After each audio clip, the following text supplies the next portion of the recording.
In this video I'm going to attempt to demonstrate some of the stuff that I learned about the psychology of lighting in one of Ben Stowe's videos. Now Ben Stowe, if you don't know him, he's at NLFX Pro.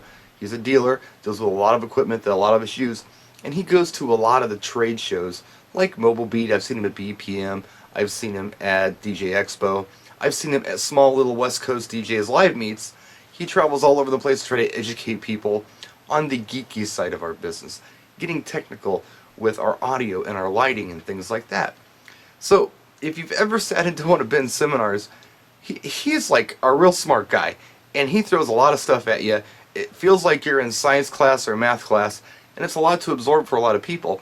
But if you're interested in that kind of stuff, Ben has some DVDs on it, and this is what I've been looking at. Now this one right here on top, this Geek Boot Camp, this is real geeky stuff. This is a little too geeky for me. Gets a little too into detail. I don't feel like I probably have to know all of this stuff, but it's good for me to know some of it.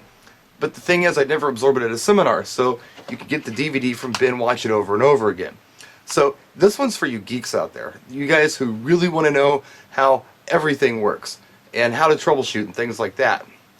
The DVD that I want to talk a little bit about today is the one he made on event lighting. Again, he gets geeky with stuff in this video, but there's a segment at the beginning that's fascinating. He sits down with, I think it's a doctor and a therapist, and he talks about how the human brain reacts to certain types of light and colors, and I have watched it several times. It's probably about a 15-minute segment or so. Absolutely fascinating, highly recommended viewing.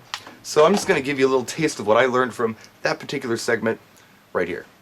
We're in the kitchen. Now there's a combination of lighting in here. We've got overhead halogen lighting that's kind of track lighting and task lighting that shines on things. It's pretty bright stuff. And then there is some under cabinet fluorescence as well that was here when I bought the place. Leave it on a lot because it's a good night light. It doesn't use a lot of electricity. So it's kind of bright stuff. And they say in the video that bright or stark light like this kind of puts you in the mood for learning. Kind of like in school, which is an internal process, so you tend to not express yourself externally so much. So let's move on to a different room with a little bit different light.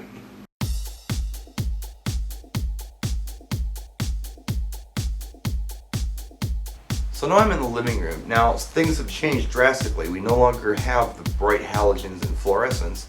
We've got a soft light, and I can see what's going on around me, but you can't see me real well, so I'm more anonymous. I'm not in the spotlight anymore like I was in the kitchen.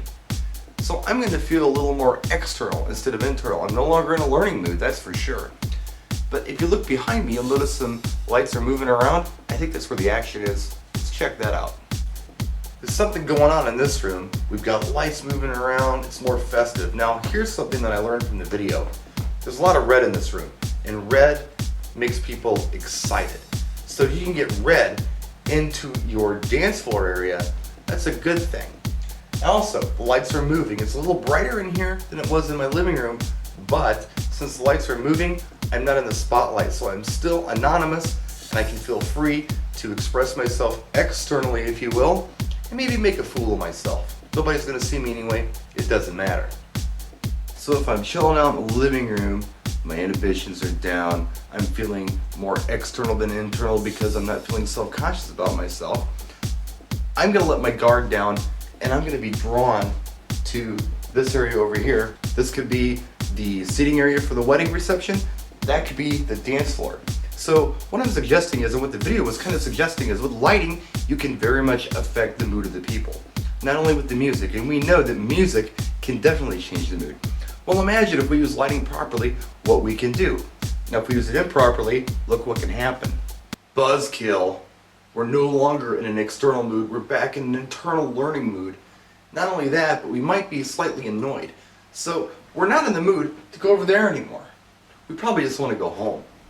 Some of that stuff may seem real elementary to a lot of you, but it's always good to get a refresher on it and get it put into a different perspective. And I felt like that the panel in Ben's video did a fantastic job with it. So I thought I'd just share with you what I got out of it. I could watch it a few more times and probably pick some more stuff up. And it almost makes me want to dig deeper into the subject. Because if we can influence people with light and our audio, man, you know what? We could really do some amazing things out there as mobile DJs. Practice and enjoy.